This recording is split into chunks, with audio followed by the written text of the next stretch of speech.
Joan Collins is known for her many scandals, her 5 husbands, a racy tell-all memoir, and a 12-page spread in Playboy. However, when Joan Collins first met Warren Beatty, she was in for a ride of her lifetime. Their love was so passionate that she even wondered how she'd manage to keep up with him. However, his virility turned out to be the least of her problems. Later on, Collins confessed a dark secret that she'd been keeping for years, and when it came to the dirty details, she didn't hold back. But more on this later. Born in 1933 to Elsa and Joseph Collins, Joan Collins had show business in her blood. From a very young age, her parents had a strong influence on her future career. Joan's mother was a dance instructor and her father was a talent agent. And by the time she was a teenager, Joan was already thinking of becoming an actress. However, her road to fame was far from easy. In fact, it was downright dangerous. For most of her teen years, Joan Collins wasn't boy crazy at all, but by the time she turned 17, she was eager to gain some intimate experience, if only to measure up to her otherworldly classmates. At first, she fumbled her way through her first crushes and dating attempts, and then one day, she was given a rare opportunity, one she'd only dreamed about. When she was only 18, Collins was introduced to her ultimate celebrity crush and idol, Maxwell Reed. As a youth, Collins had once vowed to marry Maxwell Reed, and now she actually had the chance to meet him. She was completely starstruck. When this 32-year-old asked her out, she accepted without a second thought. But this was no fairy tale. Joan's first date with Reed should have been a night to remember. Unfortunately, it turned into a nightmare she'd rather forget. Instead of taking her out on the town, Reed took her back to his place, drugged her, and then had his way with her when she was unconscious. Although she called the whole traumatizing experience awful and degrading, she also made the most shocking decision. After Reed did this horrible thing to Collins, she decided to try to forget about the whole thing and continued to date him. She was even pleased when he proposed and told all of her friends that her childhood dreams had come true. But beneath her convincing smiles, Collins hid a terrible truth. As her wedding day approached, she began to seriously rethink her decisions. For Collins, intimacy with Reed never improved. In fact, she didn't enjoy it at all. However, according to her mother, this was perfectly normal. And so, anytime Collins and Reed slept together, she endured her displeasure, distracting herself with the TV and just waiting for it to end. When she finally admitted to her parents that she didn't want to go through with the wedding, they were livid. Collins' parents wouldn't take no for an answer, selfishly worried about their own careers and the opinions of others. They urged her to marry Reed despite her unhappiness. And so, due to the enormous pressure from her parents, Collins married Reed on her 19th birthday. Of course, this was a recipe for disaster, and soon it all came apart at the seams. From the very beginning, her marriage never stood a chance. Reed was terribly jealous. He absolutely resented any sliver of success Collins enjoyed, sometimes even giving her the cold shoulder for days on end. But his intolerance didn't end there.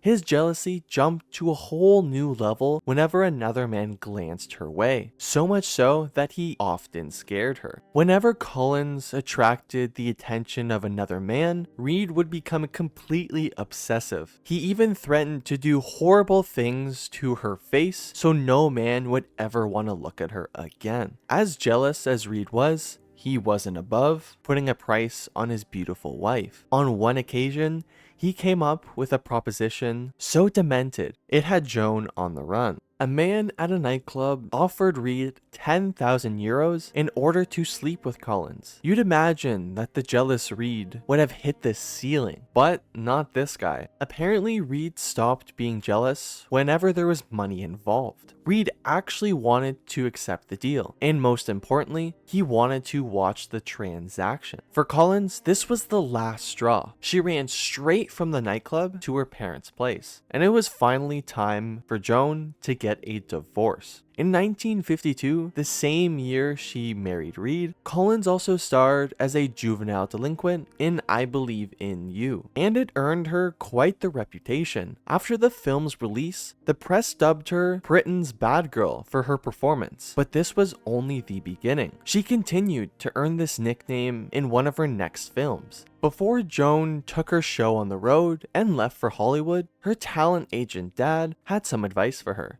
He said if Collins wanted to kickstart her career, there was one sure way to do it: strip down in front of the camera. Many years later, she'd end up doing just that. However, for now, she was eager to make her mark with her acting chops alone. And on one memorable occasion, she certainly stood out from the crowd. Howard Hawks' Land of the Pharaohs, now considered a cult classic, was Joan's leg up into Hollywood. It was a surprise that she stood out in this film, as being in only one single scene, there were reportedly almost 10,000 extras. But amidst all the faces, Joan's was the one with star power. 20th Century Fox noticed this princess and immediately signed her on. An argument between leading actress Marilyn Monroe and 20th Century Fox resulted in a sudden opportunity for Joan Collins. The Girl in the Red Velvet Swing is about a woman whose husband murders her lover. But behind the scenes, the film production had its own turbulent tale, and Joan Collins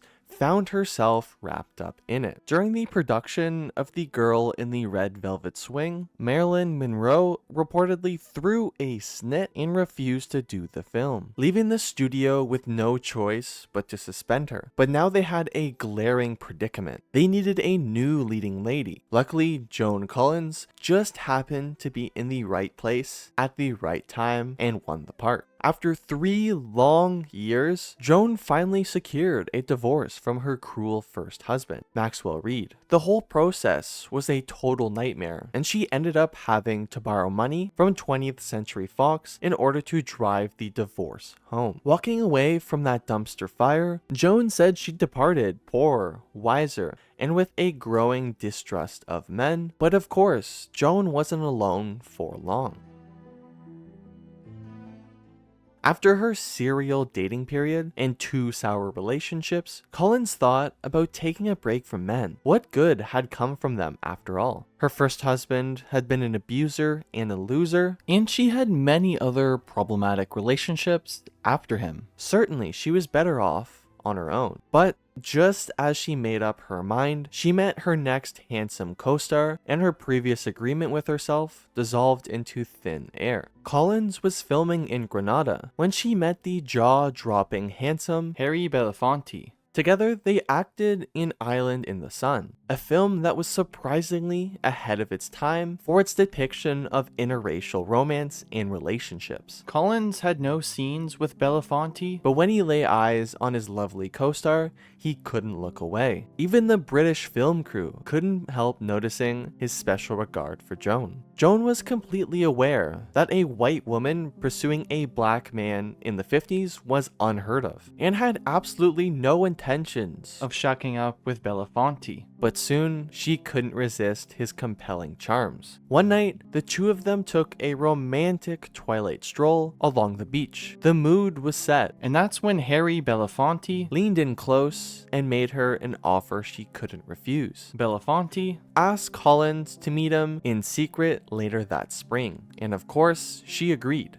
They met at the Coconut Grove Club, and as she watched him perform his jazz numbers, she knew her heart was taken. And so, these two lovers embarked on an impassionate journey that later led to a dreadful heartache. Joan and Bellonte had a fling to remember. They mostly hid out at Joan's apartment so no one would know about their secret relationship. But soon, it became sadly clear that it was never meant to last. You see, there was two things holding them back. The fact that an interracial romance was still taboo, and the fact that Bellonte had a wife. After Bellonte, Joan swore off dating married men. At least this was for a couple days. Next was MGM producer George England, who repeatedly promised that things with his wife were good as over. Joan believed him until England's wife, Cloris, ended up banging on her door demanding to see her husband. But then it was Colin's turn to go ballistic. Joan Collins played the peeping Tom and spied England doing something horrible,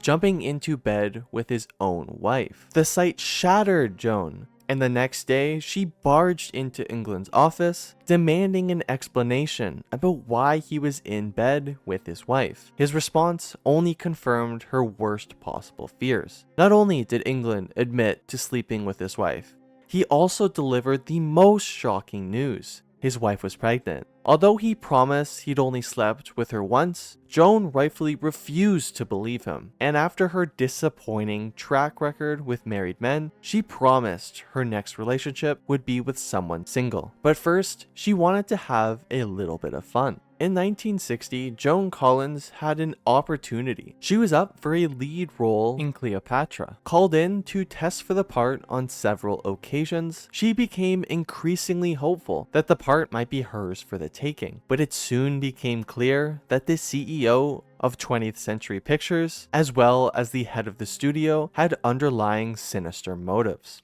One night, while dining at a Hollywood restaurant, Joan couldn't help but notice a handsome younger man looking her way. The man was very confident, brazen even. Collins became intrigued and asked her company who the young man was. Her friend told her that it was Shirley MacLaine's brother, who was just getting started as an actor. His name, Warren Beatty. After seeing Collins that night, Beatty, being determined to take her out on a date, managed to get a hold of her number. Collins was just 26, and Beatty was just 22. But once they started dating, their passion was unrivaled. In fact, it didn't take long for Batty to move into Collins' apartment. The two played like they were a married couple, and Collins enjoyed how compatible they were. But soon, Collins found out something very odd about her younger boyfriend. Despite the age difference, Collins and Batty got on like a house on fire. But there was one area they didn't see eye to eye on: the bedroom. It seemed that Batty wanted to spend a lot of time there. In fact, he wanted to spend several days at a time. Some suggest to Collins, if he's 22, let him do what he wants, as often as he wants. In spite of Collins' exhaustion from keeping Warren happy in the bedroom, in 1960, she agreed to marry the young heartthrob.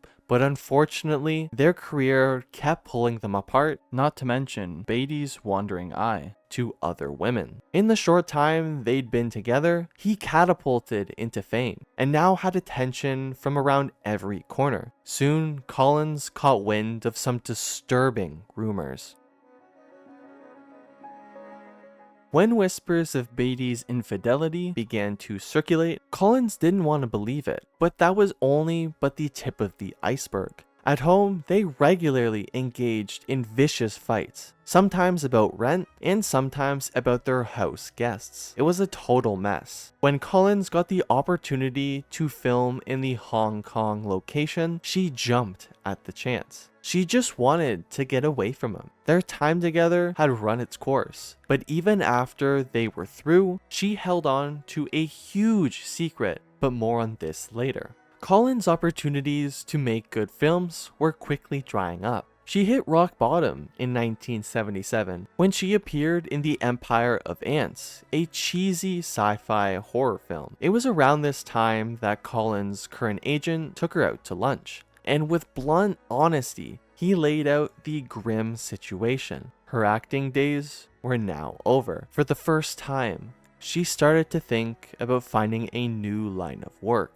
Interior design? Writing? Of course not. This is Joan Collins we're talking about. Collins never collected her unemployment checks. It wasn't her style, but she still had to find work. She quickly secured the rights to one of her sister's most lewd novels, The Stud, and then set out to find funding for it. Her disaster husband would be the producer, and she found George Walker, the head of the movie distribution company, for the funding. But there was a catch. Walker only agreed to the bankroll of the film under one sleazy condition. Collins had often stated that she would never take her clothes off in a film. She once said in an interview, "I won't ever strip in a movie. I think a woman, and a man for that matter, are more exciting with their clothes on." Garbo never stripped. Diedrich kept her clothes on, and so did many others. And who is more glamorous than them? Of course, this was before her career went off the rails. Now with Walker demanding a stripped down performance, she had no choice in the matter at all and decided to do it. Viewers considered Collins' film, The Stud, softcore and rather crass. Basically, there was a lot of scenes of Collins' character getting it on, in a lift, in a limousine, in a swimming pool, and even in a swing chair. What can you say? A girl's gotta do what she has to do. That said, the film netted over $20 million internationally and became one of the highest selling British videos ever. But there was more Collins wanted to do to fix her financial problems. She had one more cash grab left. A month after the public got a watchful eye of Collins, her memoir, Past Imperfect, hit the streets. Just like her film, her book was extremely revealing. Collins knew it had to be shocking in order to get readers to buy it. And so, she included everything: the shame, the vulgar, and the most disgraceful episodes of her life. However, she wasn't quite ready for what happened next. It hadn't occurred to Collins that newspapers might decide to publish excerpts from her book in its weekend edition. Well, this is exactly what happened. But there's more. The newspaper chose to use Collins' most scandalous stories as headlines. Reportedly, Collins ran around LA trying to purchase all of the copies to save her friends from reading them. Considering the fact that Collins needed her memoir to be shocking to readers, Collins decided to spill the tea on her and Batty's tumultuous relationship, one that everyone didn't expect and found extremely shocking. In it, a particular secret came out. She'd once been pregnant with Batty's child. Fearing scandal in a ruined career, Collins wanted to end the pregnancy and never started a family with Batty. When they called it quits, she walked away and never looked back. In 1983, when Collins was just at the edge of turning 50, she agreed to pose for Playboy magazine. At her age, it was a bit of a risk to let photographers take racy photos of her, and then present those photos alongside 20 or something models. It was a 12-page spread and photographed by old Hollywood glamour photographer George Hurl. This gamble paid off immensely. The images were absolutely stunning. Unfortunately, her next spin of the wheel wasn't so lucky. The Vegas setting for her 1985 marriage should have been a clue that Collins was taking a massive gamble. Her groom was a singer, Peter Holm, who Michael Caine once referred to as the Swedish comedian, code for not funny at all. But it was more than that. Collins soon learned that Holm was not her Prince Charming in any way, shape, or form. Collins' marriage to Peter soon spun out of control, as his bitter temper leaned to heated arguments and constant fighting. Collins once described him as the most combative person she'd ever met. By December of 1986,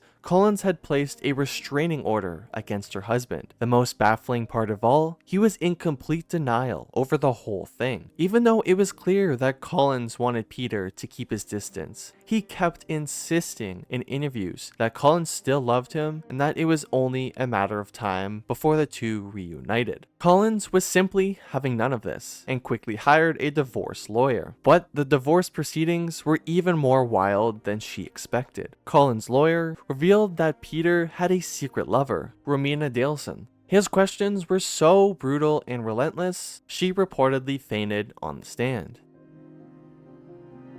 In the end, Collins won the case, and Peter only walked away with $80,000. Her disrespect for Peter reigned supreme, so much so that in her next memoir, she only referred to him as the Swede. After this terrible marriage, Collins did marry again for another 15 years. However, this previous marriage didn't turn Collins off of marriage forever. In fact, she seemed to have learned something from her past 4 husbands and finally found someone more suitable. She met Percy Gibson. One of the things that she says that makes this relationship work is that he likes to drive and she likes getting rides. Sounds like a match made in heaven, and it was. To this day, the two are still happily married, living out the rest of their years together.